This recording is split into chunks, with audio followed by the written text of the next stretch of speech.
చెప్పారండి విజయ్ సార్ ఏంటి పరిస్థితి? మీకు ప్యానల్ సభ్యులు ప్రేక్షకులందరికీ కూడా గుడ్ మార్నింగ్ అండి. సార్ ఇప్పుడు ముందుగా పవన్ కళ్యాణ్ గారి విషయం గురించి ఒక మాట చెప్పాలండి. ఎవరైతే బాధింపబడ్డ బాధితులు ఉన్నారో ఆ బాధితుల దగ్గరికి వెళ్ళి మీ సమస్య నేను తీరుస్తాను, మీ సమస్యని ఇన్ని రోజుల్లోపు నాకు సమయం ఇవ్వండి, ఆ తర్వాత ఆ సమస్య నేను తీర్చలేకపోతే రాజకీయాల నుంచి కూడా పక్కకి వెళ్తాననేటువంటి దమ్ము ధైర్యం ఉన్నటువంటి రాజకీయ నాయకుడు మొట్టమొదటిసారిగా మనం చూస్తూ ఉన్నాం.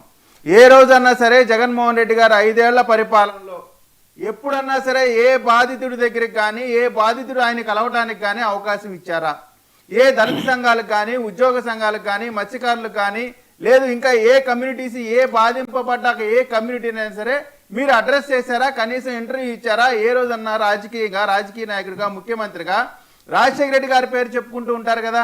రాజశేఖర రెడ్డి గారు ముఖ్యమంత్రి అయినప్పుడు ప్రతిరోజు ఉదయం ముందు ప్రజల్ని కలిసిన తర్వాత మాత్రమే అతను వేరే వాళ్ళని కలవటమో లేదో చేశారు.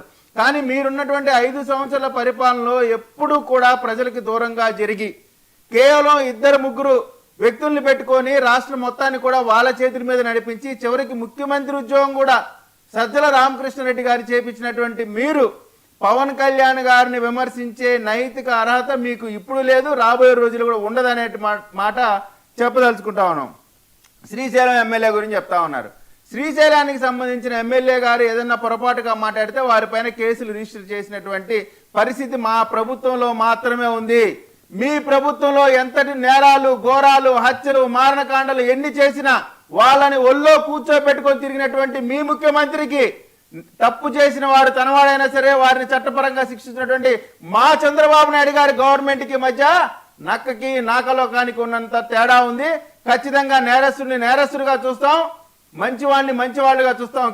కానీ జగన్మోహన్ రెడ్డి గారి పరిపాలనలో నేరస్తుల్ని మాత్రమే పక్కన వేసుకొని తిరిగినటువంటి నేరస్తుల్ని మాత్రమే ప్రోత్సహించినటువంటి మీ పరిపాలనకి మా పరిపాలనకి ప్రజలు బేరేజ్ వేస్తా ఉన్నారు. ఇంకా అనేకమైనటువంటి పోలీసుల స్వేచ్ఛ గురించి నేను ఈ విషయంలో మాత్రం రాయపాటి అరుణ గారి అభిప్రాయాన్ని పూర్తిగా వ్యతిరేకిస్తా ఉన్నాను. ఎందుకంటే లా అండ్ ఆర్డర్కి ఫ్రీ హ్యాండ్ ఇవ్వడంలో చంద్రబాబు నాయుడు గారికి మించినటువంటి ముఖ్యమంత్రి ఇప్పటి వరకు మనం ఎప్పుడూ చూడలా.